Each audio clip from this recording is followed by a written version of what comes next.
Welcome dear students. Welcome to the E-session on residential space designing. Let me introduce the module to you. Environment is an all-encompassing word, but one which is used to explain any situation. Our relationships with it are spoken of as inextricable entities, though its nature keeps changing. Our interaction with it is a lifelong journey, may it be physical, natural or social. Such conscious interactions can impact both. Adjustments on our part and the environment in which we live or work can become highly beneficial. This is all the more pronounced in the man-made world in which we live, the so-called residential spaces. This space, therefore, has to be designed with utmost care. With this backdrop, this module on residential space designing has been framed. It is one of the modules related to the discipline, namely resource management. Once you complete learning the module, you would become aware of the significance of environmental factors in space designing, have gained knowledge on sensory systems and their role in influencing house designs, have understood the impacts of environmental factors on man's comfort zone, especially regarding light as an environmental factor. What do you understand by environment? We are exposed to different kinds of environments. In the morning, we were at home, later in an external space, a car, on the road, in a bus, from there in the college or university or before a computer. Then we may be in a restaurant, hostel, mess or shopping complex. The array is large. In each space, we tend to respond differently. The premise where we are and the facilities therein will be our primary concern, like a place to sit or furniture or a workstation or a friend or group to interact. Osborne, way back in 1959, had suggested that there are two kinds of design spaces, sociopetal and sociofugal environments. What do you understand by sociopetal versus sociofugal spaces? In sociopetal spaces, interaction takes place by arranging portable furniture which many a times facilitate face-to-face seating. A canteen, for instance, where you can freely drag your chair is such a space. Furniture arrangements made in spaces like church pews, benches in cafe and airport lounges belong to the other category called sociofugal environments. Here furniture is fixed, as you can see in the figure. They are practically immovable. Such arrangements prevent face-to-face interaction and remove a person's control over the environmental features and prevent them from taking any kind of action to promote interaction. Such situations invariably lead to important behavioral effects on the users. People find their own excuses to run away or develop a sense of negative vibration which leaves telltale marks of aversion towards such spaces. Dear students, let us allocate some time for self-assessment session. Now see if you can identify these spaces. Try to imagine your response and behavior in such spaces and in those which are not shown here. It will be very interesting. You may love to be present in some spaces but avoid a few. Correct? Finished identifying? Very good. Many of the public places are created to tackle a crowd or to disperse them at ease. We find snack bars and petty shops selling tea and small-scale libraries capitalizing from this concept. Almost anywhere where people cannot adjust to long time standing and interaction-less atmosphere and those which showcase an aura of discomfort, we can see people clearing away after the purpose of their visit. They impinge on your comfort zone. This has to be taken as a fundamental cue when designing residential spaces because as residents, we would prefer to stay in our environment, the residence, for longer. In both situations explained in the last slides, we tend to completely forget about the other environmental aspects around us like noise, lighting, traffic, etc. Can it be the same always? No. According to behavioral scientists, there are three main functions a residential environment has to satisfy. It is expected to provide an appreciably good physical shelter which promises safety and security, good construction, etc. It should facilitate conduct of routine household activities, for example, through good allocation of space. It also has to contribute its role as a good identity focus where we enjoy the facilities, community, etc. The term environment has its roots, it is said, from the medieval French word environ. It was coined to refer to form a ring around or to surround something. A modern statement of the term states that it is more or less concerned with the conditions or influences which develop a human being, a living thing, to be specific. What Einstein had remarked once is then but true. The environment is everything that is not me. Take a look at the pictures. You will know that the statement is true. We all live now in the information era. Take a glance around you. You will know that primarily information exists from one, environmental stimuli which may and can to impinge on our passive systems. At the same time, we also seek stimuli based on our cognitive expectations and understandings. So, the prospects for constant sharing of information are quite evident in all our activities. These happen through our 5 senses. And what are they? Then what is our role? Receiving necessary information and responding or communicating in an appropriate manner obviously vests with us, and that is our role. This is the primary aspect. Secondly, information on the activities that take place in the physical environment around man, the main actor, seems to be obtained primarily through the 2 major senses of sight and hearing, albeit his other senses like touch, smell, taste, sensations of heat or cold remaining with him. Inter alia, he will be left in a world of his own, no man's land, without his senses for sight and hearing. These 2 are therefore very important to him to make his life more active, fruitful and beneficial.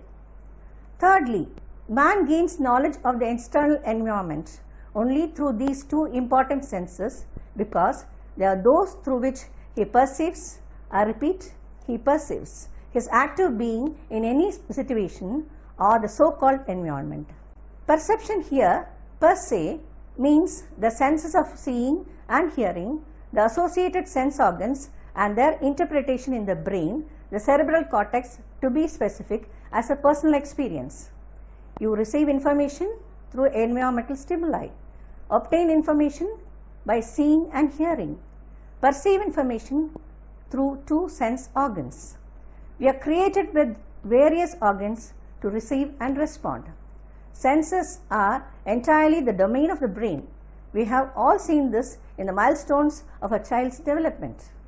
The eyes and ears act as the 2 major receptor organs, facilitating man to perceive these 2 senses, that is, seeing and hearing. The receptor organs enable us to pick up energy from the exterior, our environment, as waves of light and sound, and transform them into light or sound energy that becomes meaningful to us. This meaningful energy is called bioelectric nerve impulses. The receptors specific to respective sense organs relay the information received through the sensory neurons. The neurons further take their role in relaying the information to the appropriate places within the nervous system. There are different types of receptors, among which some are called special receptors. And what are they? They are chemoreceptors, photoreceptors, special receptors and general receptors. Chemoreceptors are the chemical receptors found in the mouth and nose. The photoreceptors or light receptors are, as the name suggests, are found in the eyes. Mechanoreceptors are found in the ears, and they belong to the category of special receptors. Those found throughout the body, especially in the skin, which perform various functions, are called general receptors. Subject variations in perception can occur, and it is dependent both on the individual's concept of and or on perception and external factors. These 2 senses specifically and the sensation of heat too are dependent on transmission of information by waves from the ambient environment. Having come to know about an individual's stance in his/her environment, let us see how these waves get transmitted for giving information. Sound is usually defined in terms of its frequency in cycles per second. Light is defined in terms of its wavelength using millimicrons or angstrom units. Students, am I visible and audible? Yes, that means these two senses are functioning well, which is your personal experience. Ultimately, this is perception.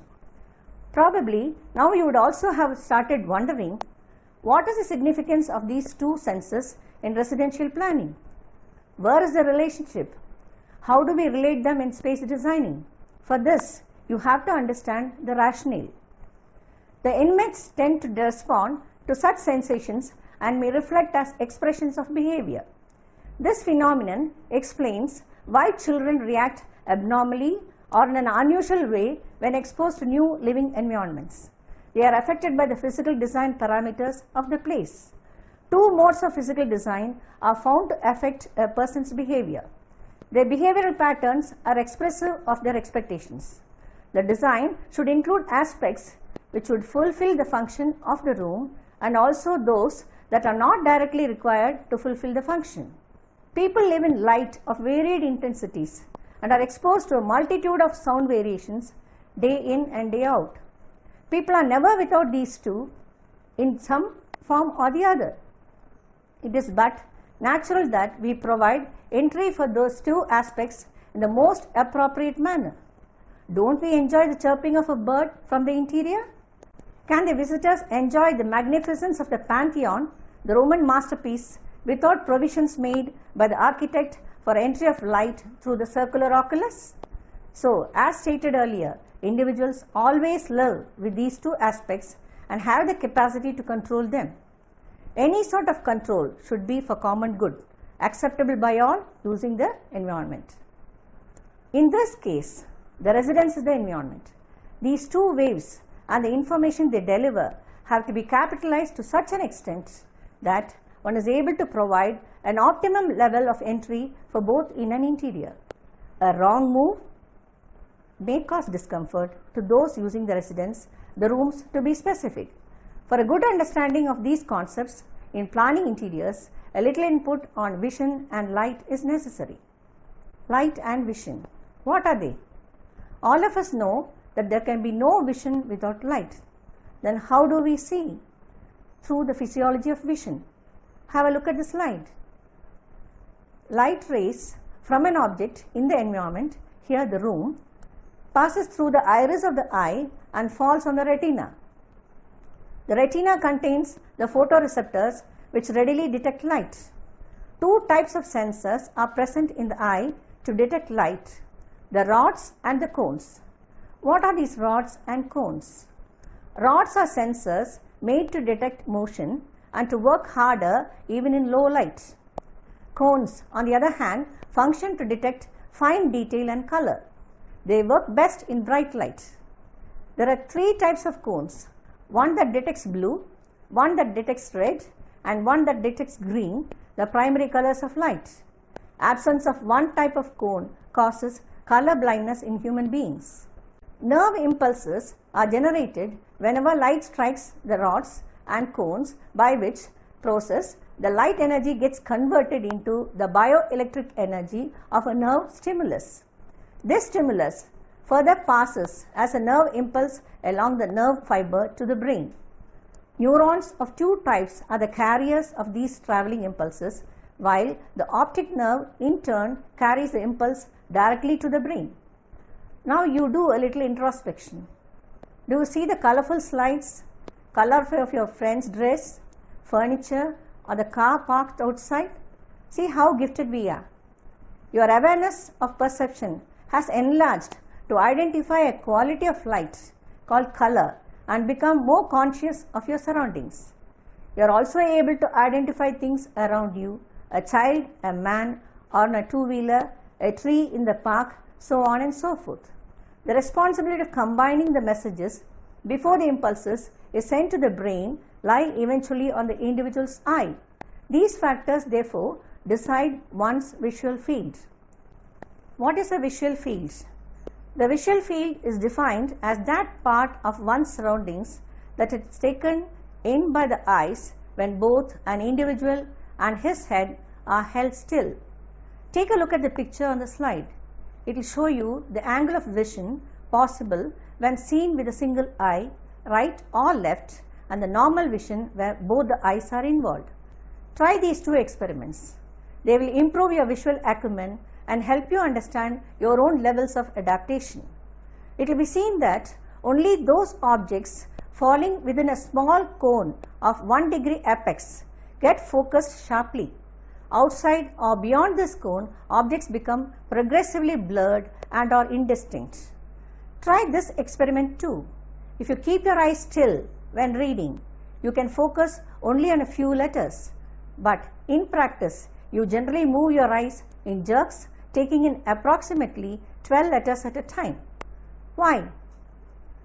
Obviously, in an interior, one has to decide on the zone of sharp vision to ensure good visibility and efficiency in all the activities carried out in a particular area. What do we mean by that? Have a look at the table given in the slide. It shows the division of the visual fields. In the first angle of vision, vertical angle 1 degree, objects appear very clearly and the viewer experiences no discomfort. You need not make any adjustments for focusing on objects. Vision in the middle field. Objects in this area of vertical angle are not seen clearly. Nevertheless, movement and strong contrasts are noticed. You become conscious and quickly try shifting your gaze from one object to another. Vision in the outer field. This area is bounded by the viewer's forehead, nose and cheeks, and objects in this area are not at all noticed unless they move. They are obviously out of the viewer's focus. Am I clear? Yes? Good. You have to see two objects placed in different levels. Almost every second, even now, if you are conscious, you will find that you are seeing anything only with your eyes and head moving in some direction and angle. Obviously, because you are trying to accommodate. What do you understand by accommodation? It refers to the ability of a person's eye to bring into sharp focus objects at various distances from the level of infinity to the nearest point of clear vision. Now, you may wonder, in what way is it related to space designing? All of us, irrespective of age, need adequate light to perform our daily activities, which may differ with age, educational level, occupation, hobbies, interests, emergency situations, safety, health reasons, and the like. When we are young, adaptation is quite possible. You may not complain much if lighting is less or more. Yet, situations occur when we complain of eye strain, headache, etc., especially if the light source is not proper or it does not function well. Remember, none of us will also stay young throughout life. Aging is inevitable. Age has a profound effect on an individual's powers of accommodation because elasticity is lost gradually by the lens in the human eyes. Naturally, the near point gradually recedes from view. Will any of us wish for this condition? Then why should I talk about age here? The reason is the average distance of the near point changes with various ranges of age. How? Take a look at the table given on the slide. The average distance of the near point at various ranges of age goes thus: 8 centimeters at 16 years, 12.5 centimeters at 32 years, 25 centimeters at 44 years, and 50 centimeters at 50 years, and 100 centimeters at 60 years. Once the near point has receded beyond 25 centimeters, human beings will be affected with a condition called presbyopia, the inevitable long-sightedness associated with aging. Another effect of age is slowing down of the speed with which the eye accommodates itself. Literally speaking, what is the resident's concern here? When activities are carried out, especially in the indoors, it is necessary to provide either natural lighting or some kind of artificial illumination.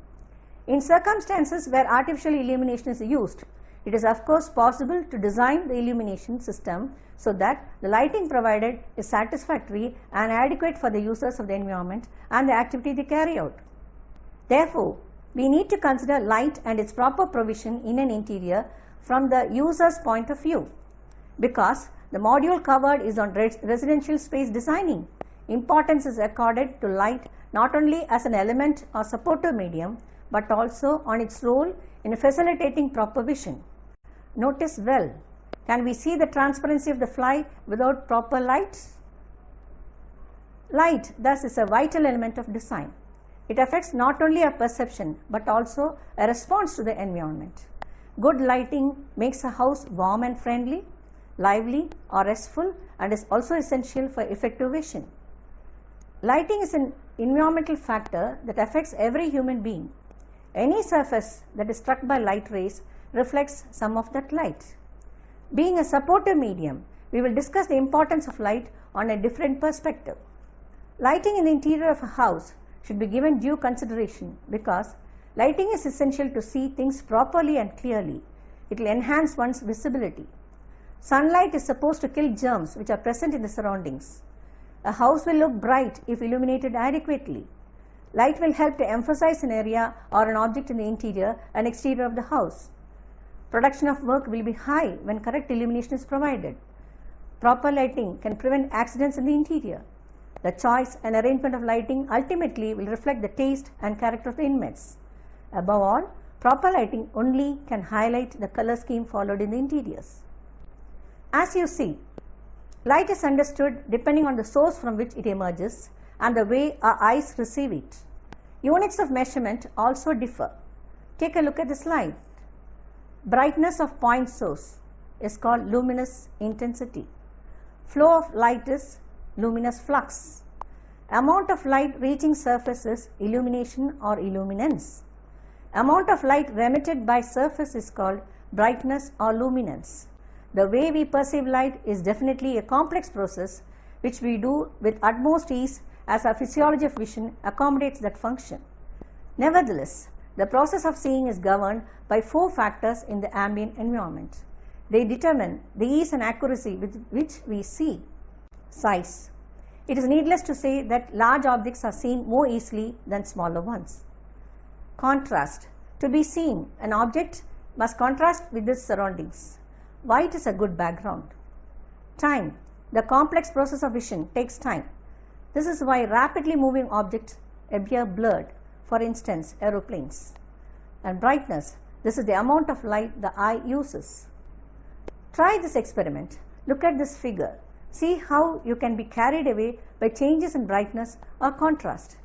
The middle lines of the 2 figures are equal in length. To most observers, the lower one seems shorter. This result is attributed to the contrasting effect of the surrounding lines. To perceive anything in the right perspective and to enjoy them, lighting becomes a must factor. Hence, while designing a house, one must be concerned with 2 kinds of lighting. What are they? Control of the luminous environment divides into 2 categories: natural daylight and artificial illumination. Natural light exists always by day, and the designer's role lies in utilizing their merits and controlling its effects. How and why? For this, you must understand the benefits of using natural light. What are they? Light is available from the natural source, obviously the sun. This light helps to tackle hygiene and sanitation problems in an indirect way, that is, if we allow ample sun rays to enter into the interior by providing adequate fenestrations. It will enable us to see objects in different levels. It will help us develop and have a concern for energy costs and health issues. In bright sunshine, daylight provides a warm yellow glow. Sunlight is an asset. Its vital qualities make it naturally welcome within the home. It should be used to the best advantage to create welcoming interiors and to ensure functionality. Provision also should be made for adequate entry of natural light in the residential design by adding ample windows, ventilators, skylights, clerestory windows, and the like.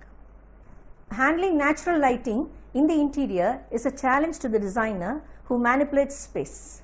It requires a lot of circulation, precision, imagination, and a basic knowledge on Vastu Shastra too, from the point of view of the designer. Once a space is designed and constructed, the user cannot bring in any changes. Therefore, the concern for providing for the same in the designing process becomes imperative. And what about artificial light? This kind of lighting must be created and positioned. It can do marvels in interiors. Well-planned artificial illumination enables several benefits. See for yourself. They'll assist people to see without strain, help to prevent accidents, stimulate activity, creativity and relaxation, change the nature of space, direct human movement, provide appropriate atmosphere, dramatize and salute forms, enhance the richness of textures of interiors, and contribute to the attractiveness of a home. When it is planned in relation to architecture and furnishings, people can bring in interesting effects in the interior. For untold ages, people depended on flames of fireplaces, candles, or oil lamps to illuminate their homes at night. Today, our major source of energy for artificial illumination is electricity. Electrical energy must be changed into another form of energy, that is visible light. The rate of change is expressed as wattage. Sufficiency, distribution, source of light, avoidance of glare and shadow, color scheme opted, etc. are a few important factors that have to be kept in mind while designing artificial lighting. Providing ample light and satisfying necessary foot candles for efficient execution of an activity receives high priority, a real challenge for interior space designers. Handling artificial lighting is a challenge to all users. They can practice any amount of imagination and bring in the right kind of aesthetic appeal they desire and set the mood for purposeful action. So, the groups experimenting with two kinds of lighting require skillful handling, where practice of control is the mantra. Preference for lighting in an interior is exclusively dependent on the possibilities for control. Features which attract importance in a room invariably need to be emphasized by the use of gimmicks involving light. A welcome ambience can very well be laid if dramatic effects could be demonstrated through a control over the brightness or intensity provided by a light source. Preference for aesthetics and acceptability in rooms are in a way supported by the prospects for controlling the light. Ushering adequate light into an interior is the sole liking of the user. Collins, way back in 1975, had stated that people do not like rooms without windows. It is probably because they may arouse sensations of claustrophobia. The same concept is modified by the function allotted to rooms. For instance, bathrooms are not acceptable and desirable without windows. A study by Ulrich in 1984 found patients in hospitals to feel better when they had pleasant views from the wards or hospital rooms than in circumstances where they did not have one. It leads one to the conclusion that individuals' expectations about rooms are very important in residences, and it could be achieved by control of the luminous environment. An understanding of and avoidance of glare and shadow becomes necessary to make use of the spaces more effectively. Proper light effects can never be successful unless the designer gives a real concern for avoidance of these two. This again is a challenge for both the groups. What is glare? Glare is produced by brightness within the field of vision that is sufficiently greater than the luminance to which the human eyes are adapted to. They are of two types. Physiologists explain it as a test for checking the eye's adaptation mechanism, where the retina is subjected to high intensities of light. This causes a discomforting glare. Similarly, when light rays strike on a polished medium and gets reflected, it can cause glare known as disability glare. This phenomenon is yet another example for the man-environment response triad. When exposed to glare, people unconsciously close or blink their eyes to escape discomfort to the eyes. Eventually, this aspect of avoiding glare in the interior by prudent use of materials and control of light gets emphasized. How can we do that? Brightness, that is light energy reflected by a surface of the light source, and reflectance from surfaces or materials, used color, value and texture are important factors to be considered in designing lighting for interiors. By having a control of these, we can achieve our objective of avoiding glare. In addition, the figures shown in slide can give you feasible guidelines on how to avoid glare by effectively placing light sources. Understood? The next problem is shadows. What are they and how can we avoid them? Shadows are formed when light is focused on a particular area, leaving the surroundings dark. This is equally bad like glare because this can not only cause eye strain but also render the space unsafe for movement. Hence, both glare and shadows have to be avoided. Dear students, I hope the session today has helped you to understand how we perceive space, role of light, an important element in our environment, and the need to have a control over it to create spaces which facilitate excellent prospects for our personal satisfaction, effective functioning, and conduct of our activities. I request you to become more sensitive to the environment in which you move about and try to practice these concepts while designing your personal spaces and enjoy the benefits made possible. Today's class was meant to expose you to different levels in which you could perceive your living space. Now, all of you know that we not only react to environments but can also practice control over light, a major factor influencing the desirability of an environment. The following session would involve control of another element of the individual's perception of the environment, namely hearing, which helps us to differentiate between sound and noise. It would also include comprehension of the significance of acoustics in modern interiors. Meet you in the next section.